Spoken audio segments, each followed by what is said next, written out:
tour. Why do I have a problem with this?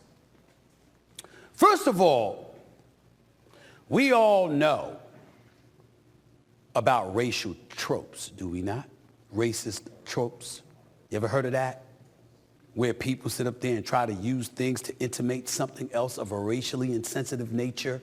So black folks with the president and fried chicken ain't the greatest look. That's number one. Number two, President Biden, respectfully, I got to ask you this question. What the hell are you doing eating fried chicken? You're 81.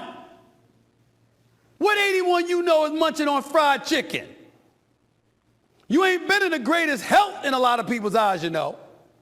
So eating some fried chicken ain't the greatest look. Thirdly, y'all knew Fox News and other networks jumped on that, right? And they talked about how he's trying to appeal with the black vote to go get fried chicken. They made the connection, right? Y'all would have a problem with Fox News and Jesse Waters bringing something like that up. I have a problem with the president.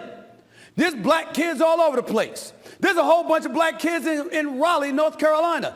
That is the kind of scene, that is the kind of imagery you and your team decided to provide? Really?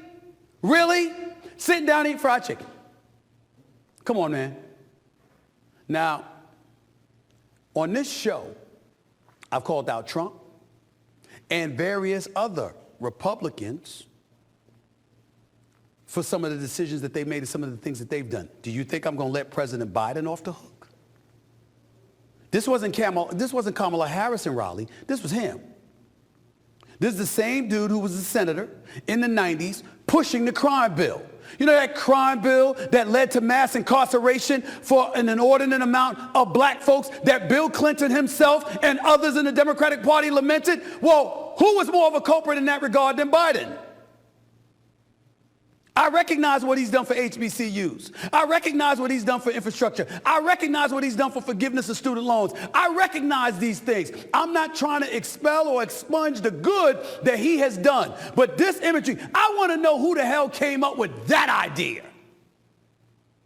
Because you know Trump and the GOP are going to use that to their advantage, right? And they'll be right to do so. Because, ladies and gentlemen, if we're being fair, if we saw Donald Trump sitting down in a black household eating fried chicken with a father and a son, what would we say? What would we say? What would we say? You know folks out there would be calling it racist.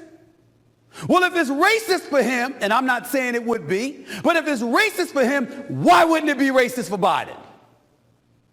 I'm not calling the president the R word. I'm not making that accusation.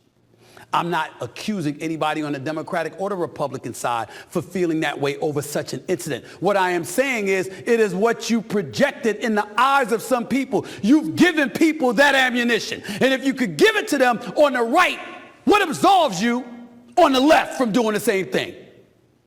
I mean, damn, I should have ran for president. Some of the idiotic ass things that you folks do, the level of insensitivity, the lack of understanding. No wonder people are willing to vote for Trump in 2020 or 2016. No wonder they're looking for candidates all over the place. No wonder you lose faith in the political apparatus that exists. Some of the asinine decisions that y'all make with no regard, no understanding, totally oblivious to how it's going to look. You don't think people going to look up Biden's history